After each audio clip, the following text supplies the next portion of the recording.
The Bears traveling here to take on the Arizona Cardinals. And we are going to, today, do two different segments. We're going to do a segment now outlining if we are going to walk in here on Monday and we're going to be discussing a Cardinals victory. And we're going to be discussing a team that moved above 500, held on to first place in the division, pushed their winning streak out to 3, and started to give us some real momentum, some real trajectory to start discussing them in the NFC playoff race. If that's going to happen, if that's going to be the show on Monday, what's the path? What do we think on the show is the game plan? What things need to happen on Sunday for that to be the case? Now, in the interest of fairness, we're going to do the other side in hour number 2. We're going to say, if we come in here on Monday and we're talking about a team whose 2-game winning streak has been snapped, a team that potentially has fallen out of first place, dropped below 500, struggled against the Bears. What does that look like? What are the warning signs going to be? We're going to try to steal from the segment we just did, look ahead a little bit. Try to set out that path. So we will start here with what this would look like if the Cardinals are to win on Sunday. What are the necessary steps or the necessary things that this team has to do in order to win that game? And it's a stat that I shared with everybody earlier in the week. It is a stat that I will keep harping back to until it is proven to be not true. This team this season, 4-0, when Marvin Harrison Jr. and Trey McBride are the top 2 target getters, meaning that the ball volume-wise is going to them. Now, it doesn't matter what order, 1 or 2, Trey McBride, Marvin Harrison Jr. If those 2 guys are the top 2 target getters on the Arizona Cardinals, they are 4-0. They are 0-4 when that is not the case. And it's simple. Those are the 2 best players in this passing attack. Those are the 2 most skilled players in this passing attack. Those are the 2 biggest game wreckers in this passing attack. It's not a surprise. Get those guys involved. Good things happen for you as an offense. Find a way to make sure Marvin Harrison Jr. and Trey McBride are both getting fed throughout the course of the football game, and you will win the football game. 4-0 when it happens, 0-4 when it doesn't. So I've got an 8-game sample size that tells me that's going to be the biggest thing to look at. So let's keep an eye on that. Let's keep an eye on throughout the game, because the reason why that stat is so important, that those guys are number 1 and number 2 in target share, that tells me that the game plan is getting them involved all 4 quarters of the game. Because maybe the results aren't there. Maybe they're not necessarily catching the ball. But if you're top 2 in targets, it's really hard to just jam all those targets in to just 1 quarter or 1 half. To me, that tells a story of the offense is in flow, and the offense for 4 quarters is, all right, we got to get these guys involved here. Boom, we're doing it. We got to continue to get these guys involved. Boom, we're doing it. It's just a constant check-in to these are the 2 focal points of our offensive operation. We need these 2 guys to lead the way for us in the passing attack. So 4-0 when it happens, 0-4 when it doesn't. Has to be the Marvin Harrison Jr. and Trey McBride show on Sunday. This defense needs to look like the defense that we saw on Monday Night Football against the Chargers.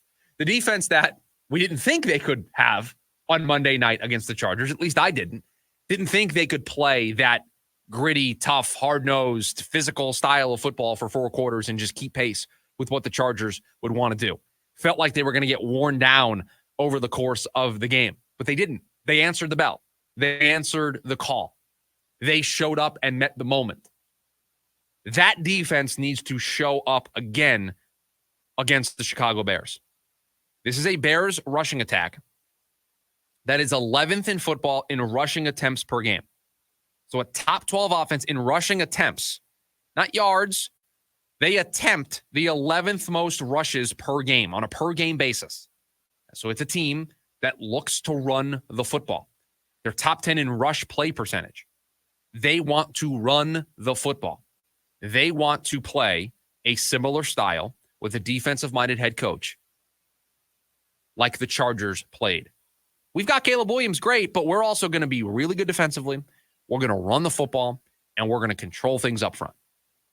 That's what we're going to do. And it's why when we did the look at it, I said this offense isn't super impressive when you look at yards per game, points per game. They just don't wow you because their coach kind of wants to play a different style to what you would think they would want to play with who their offensive personnel is. 11th in rush attempts per game and 8th in rushing touchdowns per game. So a top 10 offense in rushing touchdowns per game, meaning there are only 7 teams that score more rushing touchdowns on a per game basis than the Chicago Bears. You have to slow down this rushing attack. You have to slow down DeAndre Swift. And you have already done the blueprint for this 2 weeks ago against the Chargers. You had this blueprint to stop J.K. Dobbins, and you were successful in doing so.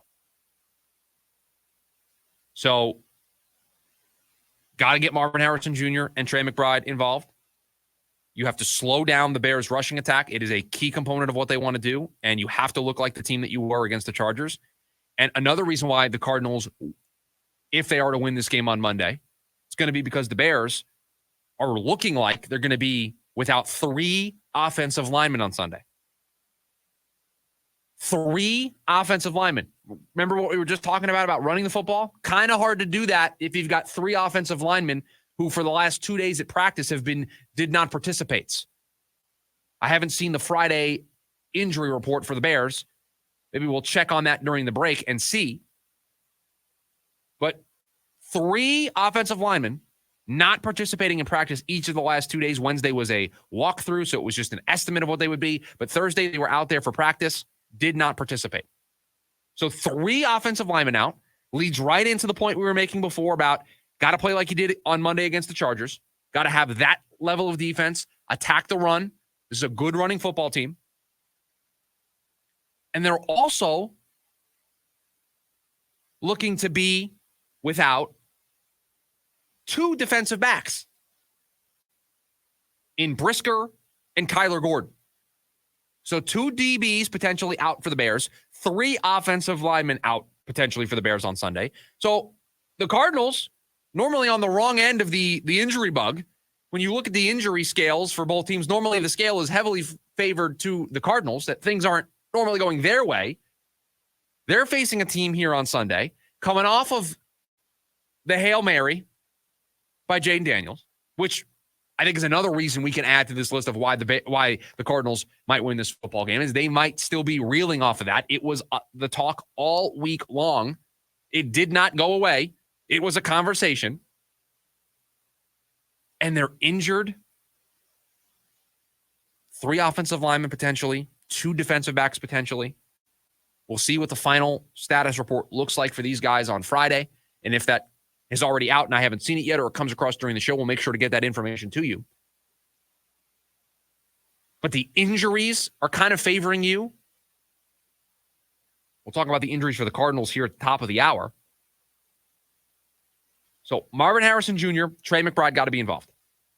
The Bears' injuries are a reason why the Cardinals might win this game on Sunday. The defense showing up and looking like the defense that we saw against the Chargers is a reason why the Cardinals would win this game on Sunday. And the most important thing that I think we're going to look back on Monday, if the Cardinals win the football game, they won the red zone. In our first look at the Bears on Wednesday, I shared with you the most important stat for this game. And I go back and forth because my Marvin Harrison Jr., Trey McBride theory of 4-0 when they're the top 2 target getters, 0-4 when they're not, that's beefy. That's a meaty statistic. I've got 8 games to go off of with that. This red zone statistic just applies to the Chicago Bears.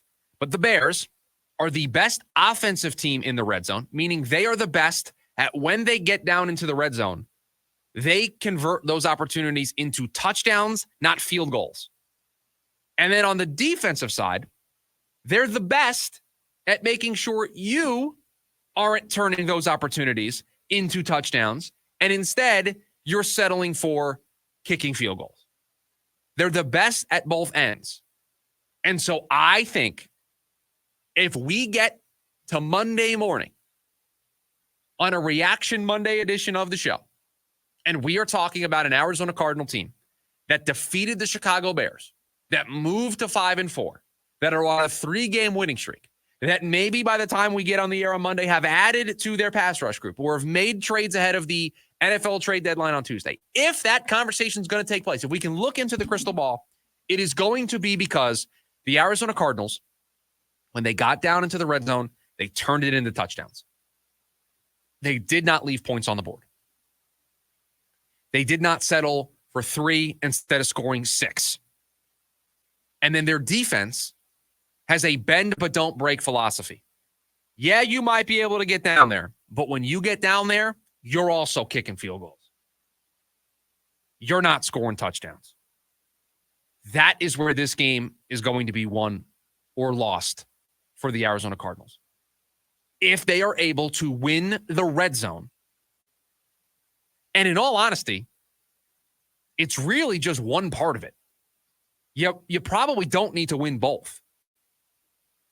But if you have red zone efficiency on offense where you're turning everything down there into touchdowns, then I think you win the football game. If you are making sure that the Bears are just kicking field goals and it's, 17-12 in the fourth quarter, I think you're winning the football game. So you have to find a way to break through against this red zone efficiency on both ends that the Chicago Bears have. So I think we're going to get to Monday. And if it is a Cardinals victory, the Cardinals are 5-4, it is going to be because the Bears were undermanned because of all the injuries. They weren't able to run the football because of those injuries to the offensive linemen. They weren't able to run the football because the Cardinals brought the defense from Monday night against the Chargers and stopped the 11th best team in terms of rushing attempts per game and a team that scores the 8th most rushing touchdowns per game. That defense showed up. They were also able to attack with Trey McBride and with Marvin Harrison Jr. because 2 DB injuries for the Bears with Brisker and Gordon are potentially out. And because the Arizona Cardinals won the red zone. They made the most of their opportunities down there, and they made sure the Bears left the field with a lot of regrets. That is the path. That is the case for an Arizona Cardinals victory on Sunday. That is what I think are the keys to the game for the Cardinals. And I don't think any of it is revolutionary. I'm not coming at you with the most advanced of statistics, but just looking at how this team is currently positioned, the Cardinals, they're not going to out-talent you. They're not going to overwhelm you. And so you have to look for these margins. You have to look for these small things that are actually big things. Don't commit penalties, win the turnover battle, right? Those are obvious, right? The Cardinals, when they commit a ton of penalties, it looks ugly. It's why they're a 500 team in large part, because the penalties have gone against them at times. So those are the obvious things that are built into this. You can't turn the ball over. You can't commit penalties. But there are some key factors that I think just stand out. And that red zone one is one that I keep coming back to as the thing I am circling. I will be watching when the Cardinals get down into the red zone, and I'll be tracking it in real time. Did they punch it through? Did they turn it into 6 instead of 3? And even better if when they turn it into 6, it's because Marvin Harrison Jr. or Trey McBride are doing something. Because that will pair up with our growing statistic of what the Cardinals do when those two guys are the top 2 target getters on this team.